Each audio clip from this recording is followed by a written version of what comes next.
হামজা চৌধুরীর পর আরো একজন লা লিগা প্লেয়ার আসছেন বাংলাদেশ ফুটবল ফেডারেশনে। বাংলাদেশের হয়ে খেলতে চান লা লিগা খেলোয়াড় জিদান মিয়াও।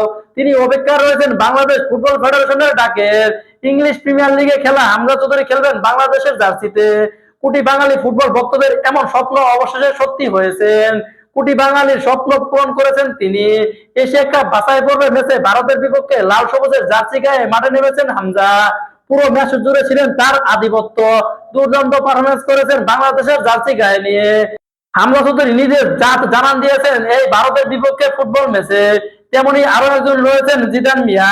খুব অল্প বয়সে জিদানের বাবা তাকে একটি ফুটবল উপহার দিয়েছিলেন।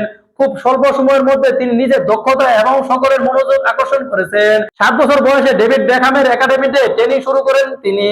11 বছর বয়সে পেশাদার ফুটবল হওয়ার স্বপ্ন পূরণের জন্য তিনি পারিবারিক মার্কিন যুক্তরাষ্ট্রে পাড়ি দেন এই জিদান মিয়া। 2014 সালে সর্বশেষ বাংলাদেশে এসেছিলেন জিদান মিয়া। তিনি খেলতে চান বাংলাদেশ ফুটবল ফেডারেশনের জার্সি গায়ে। তো আপনারা কি মনে করেন জিদান মিয়া খেললে বাংলাদেশ টিমটা আরো শক্ত হবে?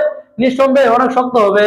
কেননা বাংলাদেশে যে বংশগত প্লেয়ার গুলো রয়েছেন, যারা বিভিন্ন দেশে খেলে আসছেন এবং ফুটবলকে জয় করে এসেছেন, তারা যদি সকলে বাংলাদেশের হয়ে গেলে তাহলে নিঃসন্দেহে বাংলাদেশের ফুটবল এগিয়ে যাবে বহুদূর। কেননা বাংলাদেশের ফুটবল পিছিয়ে রয়েছেন অনেকটা। আমাদের এগিয়ে যেতে হলে আমাদের বংশগত প্লেয়ারদেরকে দেশে আনতে হবে এবং তাদের খেলার সুযোগ করে দিতে হবে। ঠিক তেমনটা চায় জিদান মিয়াও। তার বাবা এক সংবাদ সম্মেলনে বলেছেন, আমরাও চাই বাংলাদেশ টিম ভালো করুক। হামজা চৌধুরী তো খেলে গেছে, তো আমরা জানি এখানে জিদানেরও নাম এসেছেন অনেকবার। তো আমরা নিঃসন্দেহে ভাবতে পারি যে আমাদের দেশে আরো একজন তারকা খেলবে বাংলাদেশ ফুটবলের জার্সি গায়ে। জিদান মিয়ার বাবা আরো বলেছেন, বাংলাদেশ ফুটবল ফেডারেশন থেকে তার সাথে কোনো প্রকার যোগাযোগ করেনি ফুটবল ফেডারেশন। এখন পর্যন্ত বাংলাদেশ ফুটবল ফেডারেশনের পক্ষ থেকে কোনো ইন্টারভিউশন কিংবা অফিসিয়াল কোনো যোগাযোগ করেননি, সেটা তারা স্পষ্ট জানিয়েছেন। কিন্তু আমিও চাই আমার ছেলে বাংলাদেশের হয়ে খেলুক।